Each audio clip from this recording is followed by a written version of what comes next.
It's a Feel Good Friday. Bye.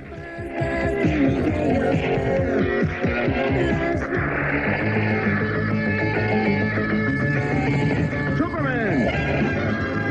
I'm here to help. Super Request on Triple J. The J-Files. My name's Adam Campbell. I'm from Queensland. Just wondering if I'd be able to request Type O Negative. Love you to death. Thanks, bye. In her place, 100 candles burning.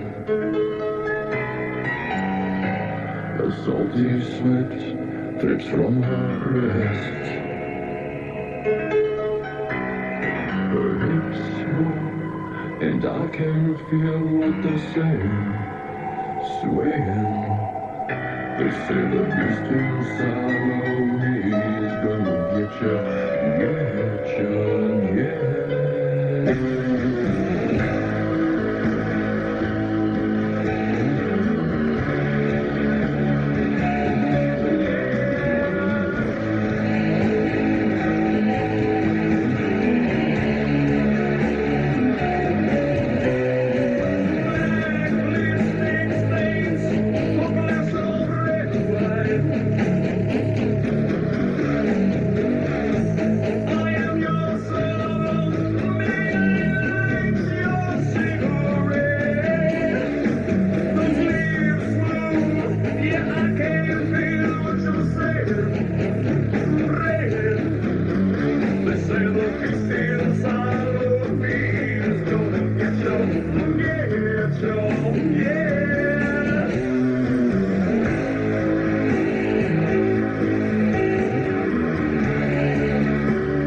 Some modern day goth music there for you tonight on Triple J's J Files from 1996, Typo Negative and the single Love You to Death. Kingsmore with you tonight on the Gothic J Files. It should be an interesting program, especially for people who maybe are unaware of what gothic music is or what a goth is, especially in 1998. What was goth music in the 80s and is it the same in the 90s?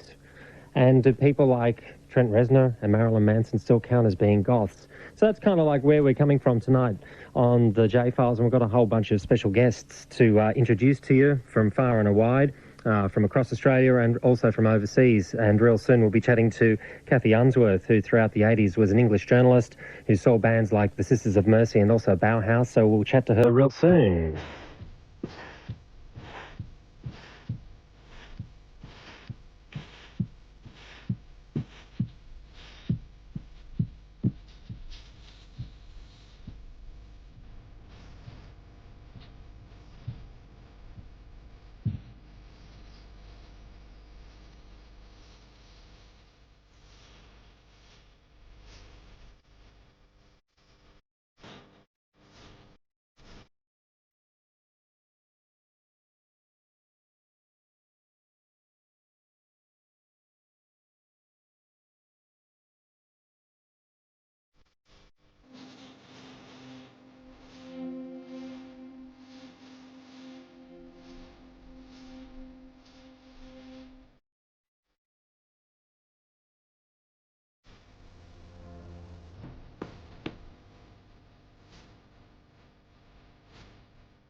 Still favourites to this very day, and one of the pioneers of the goth scene from the early 80s.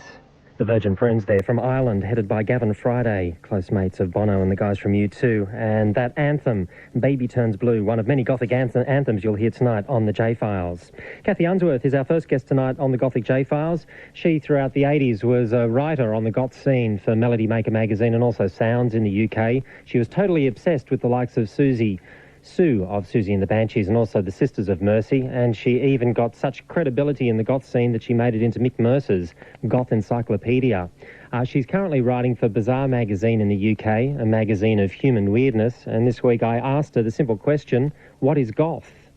Well, the funny thing is, when I was a young goth, right, goth in itself was a dirty word, and it was like the joke about it was, I'm not a goth. Everyone who got accused of being a goth would say, no, I'm not a goth, I'm an individual. So goth has always been kind of a dirty word, the only youth culture that dare not speak its name. It's still like that now, isn't it, as well? Yeah, I think it is. I mean, I'm not sure as to whether in America they're quite proud to be goths, but over here no one ever was very proud to be called a goth, which is one of the amusing things about it. Why do you think that was so? I guess because it's supposed to be so serious and so concerned with, like, individuality, when in fact, of course, it wasn't, because everyone involved in it had their own little rules and regulations that they followed anyway.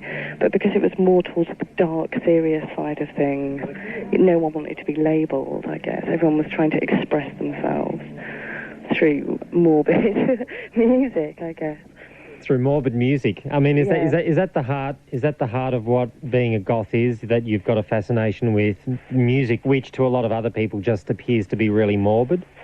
Well, no, it wasn't so much morbid. The stuff that initially attracted me was stuff that actually had a sense of humour. In the case of Sisters of Mercy, I don't think cover versions of Jolene are particularly morbid, but it was stuff that kind of had more balls to it. I was never really into pop music, and like hearing Killing Joke and The Cramps and Sisters of Mercy and The Birthday Party was just a little bit more exciting, I think. And plus those people looked cooler. They looked like outsiders. You know, they probably, all of them were very much outsiders, and you could like try and identify your nascent rebel spirit with people like Nick Cave and Lux Interior, because they had cool hair, they looked cool, and they looked really mean and unapproachable, unlike pop stars. Right.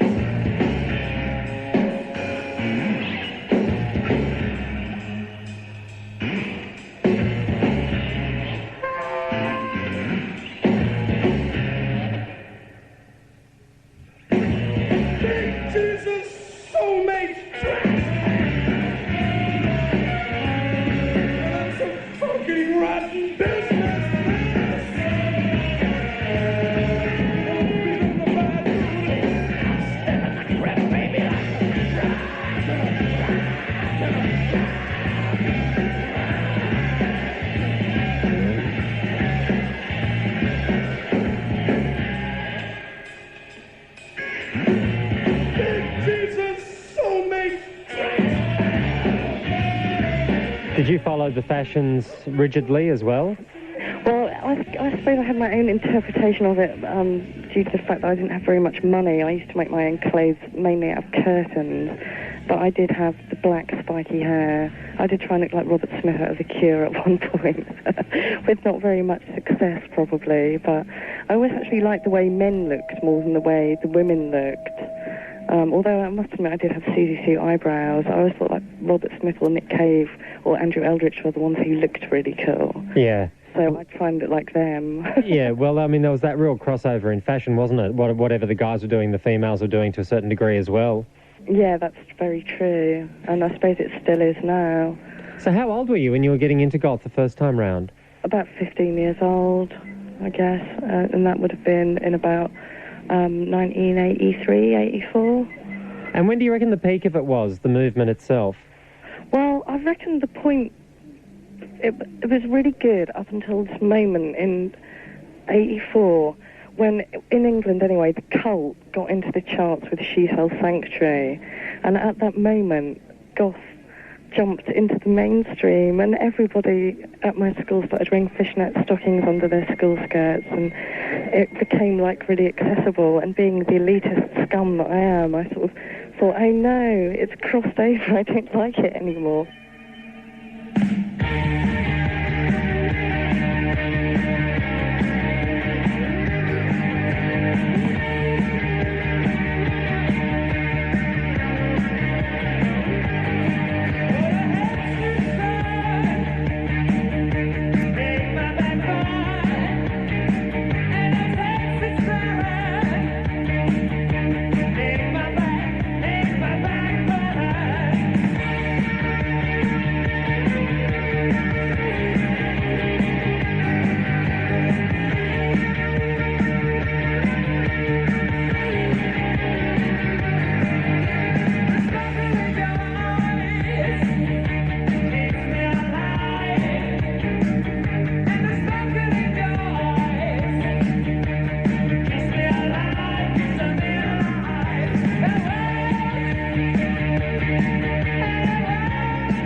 Heyday for me was when the Sisters of Mercy were going in their original incarnation, when I could still go and see them, when like the birthday party, when the Cramps were still really good before they were total Hollywood. That would have been up until about 1984, 85. With all those people that I was into, I would consider were originators, and everyone who followed were imitators, and it was diluted. What about bands like, are you referring to the likes of The Mission and Fields of Nephilim? Yeah, see, I'd say they were imitators of the original spirit. It's very easy for them to put on a cowboy hat and a tassel jacket. What was that thing with the cowboy hats as well? Everyone was wearing cowboy hats. That was definitely Andrew Eldritch from Sisters of Mercy. He was like wearing a cowboy hat in 82, 83, and then when the Sisters split up and Wayne left to form The Mission, he came on stage with a cowboy hat, had the total goth look, goth TM, and then there was Fields of Nephilim, who also had the cowboy hats and the addition of throwing flour over themselves, so they actually looked like they'd been mummified. It didn't make their performances any more exciting? Not really, but they followed the formula of like hiding behind dry ice and singing in a very low baritone, which Eldritch had started, and he was quite amusing with it, I think. But they were very serious. With a fire from the fireworks up above me, with a gun for a lover and a shot for the pain at hand. You run for cover in the temple of love, you run for another, but still the same, for the wind will blow my name across this land. In the temple of love you hide together, believing pain and fear out outside. But someone near you rides the weather, and the tears he cried will rain on walls as wide as lover's eyes. In the temple of love, shine like thunder.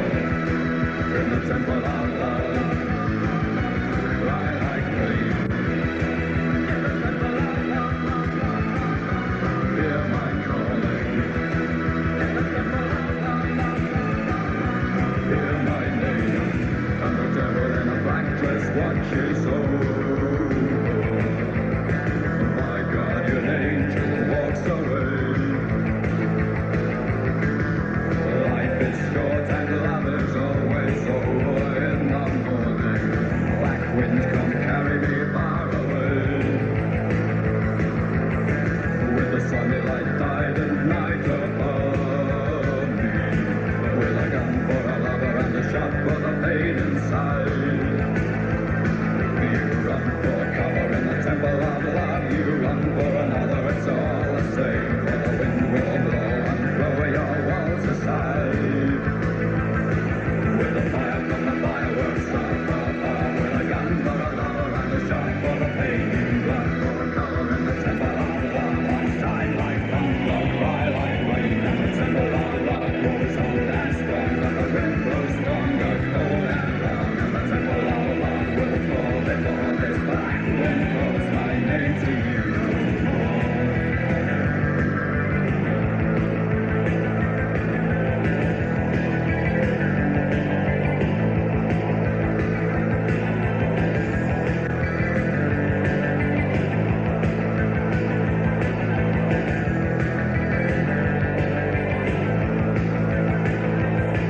In the black sky thunder sweeping underground and over water sounds of crying, weeping will not save your faith for bricks and dreams for mortar. All your prayers must seem as nothing. 96 below the wave when stone is dust and only air remains. In the temple of love, shine like thunder. In the temple of love, cry like rain. In the temple of love, hear the calling. In the temple of love, it's falling down.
For water, all your prayers must seem as nothing. 96 below the wave, when stone is dust, and there remains the only haven you can trust. And the devil in a black dress watches over.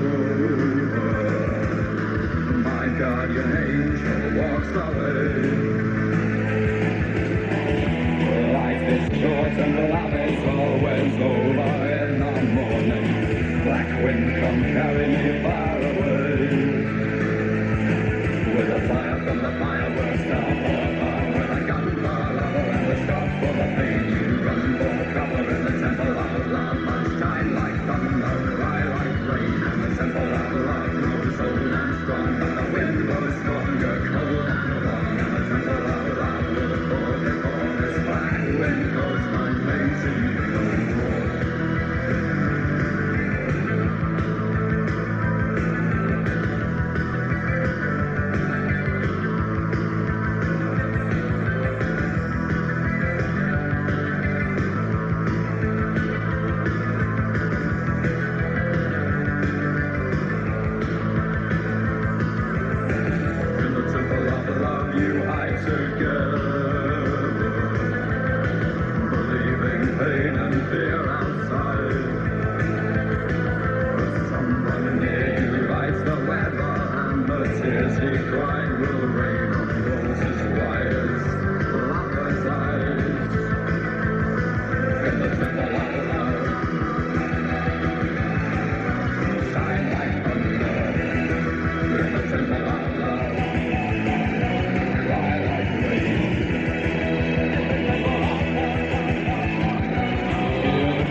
In your mind, Sisters of Mercy were really quite crucial to the movement. Well, I suppose out of all of them, they were my favourite band, the one I held most dear to my heart, and I do think that they formed the template that all subsequent goth bands have actually, based their whole lives on. The cowboy hat, the dry ice, the baritone, probably a drum machine. I don't think he had any inadequacies to hide behind that, but I think a lot of subsequent bands did hide their inadequacies behind that very attractive front. Kathy Unsworth there speaking tonight on the J-Files about Andrew Eldritch out front as Sisters of Mercy, and we'll hear once again from Kathy Unsworth later on tonight on the Gothic J-Files. That was the original version too of Temple of Love. David Newman is a guy who runs a couple of goth clubs in Brisbane. Hi David, thanks for joining us tonight. Hello, Richard. How are you? Not too bad. How long have you been running goth clubs in Brisbane? Oh, it's only just a bit over a year now, so it hasn't been that long, but time has. What made you do it?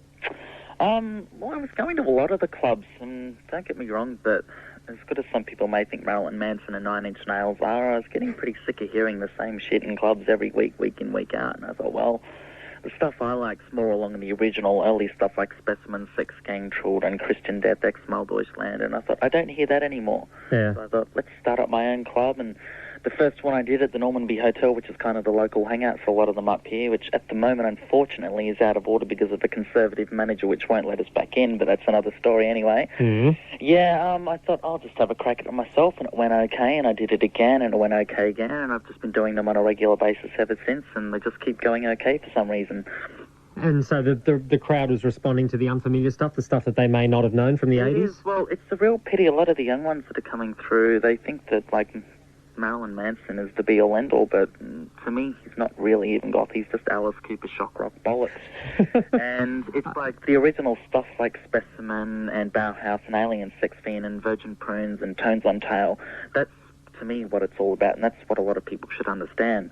Yeah, but Gothic must have ended up somewhere in the 90s. Well, it has. Like, the funny thing is, there's a lot of good bands like Black Ramosa, Rosetta Stone, Suspiria, Midnight Configuration. A lot of these bands most people probably wouldn't have heard of, but there is a lot of stuff coming out of Germany, Switzerland, England, which we don't seem to get at here. We just keep getting fed this plasticated fabric sort of stuff, which kind of the local press wants us to hear. So I can tell right now that Marilyn Manson is not big on your playlist. Oh, not at all. We have this kind of thing where we just refuse to play Marilyn Manson whatsoever.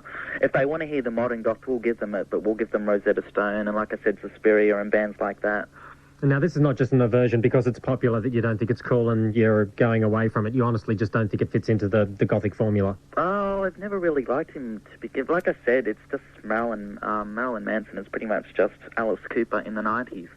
And, I mean, he's good for his crowd, but to me, it's just the music and the style really is something that's been kind of brought on by a record company executive and not what he actually thinks and believes in, whereas a lot of the proper goth music they do it because they want to do it, not because the record company says, hey, we're going to dress you up like this one day and make you record this sort of music. Okay, come on. I hope, David, tonight that the J-Files doesn't turn into a slanging match against Marilyn Manson. You know, one party throwing mud against the other party. But anyway, interesting to get your viewpoints. When is your next night in Brisbane? Well, actually, this Saturday night, it's stepping away from the goth thing a bit, but at the Orient Hotel, which many of you may know, there's a free club on called Subversion, and that's not really goth, but there is a bit thrown in, but it's mainly 80s retro. So if anyone fancies a bit of 80s music, pop along. And the next major one is on October 24 at the Roxy, or what is now known as the Arena. That's the Shrine. It's actually its first birthday, so we've got some performance artists coming in and a few bands playing. And we're actually in the second room on a big video screen. We're putting Labyrinth, The Dark Crystal, and The Nightmare Before Christmas on a big screen. So we're going to provide a big night of entertainment for everyone and whatnot. Okay, and that's called Shrine? Yeah, that's first birthday for that one. All right. Now, there's an event happening in Sydney this coming Saturday night, actually, called Shrine as well, and we're about to speak to the organiser of that. But we'll hear Specimen right now. Where are these guys from? Can I just, before you go, can I give a quick hello to Michael at Norman Park? He's kind of my best friend, and I promised I'd say hello to him. Okay. And can I also say hello to Jody, and thanks for the Passion Pop and the movie earlier on. Okay, David, Specimen, where are these guys from? They're from England. Okay, and this is Hex by them. It is. Okay, thanks for that. Good luck in the future. Thank you, bye.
From the mid-80s, that's Specimen from England with the song called Hex. And we'll find out what the goth scene in Sydney is like real soon on the J-Files. This summer, roast yourself under the hot musical vibes of Home Base.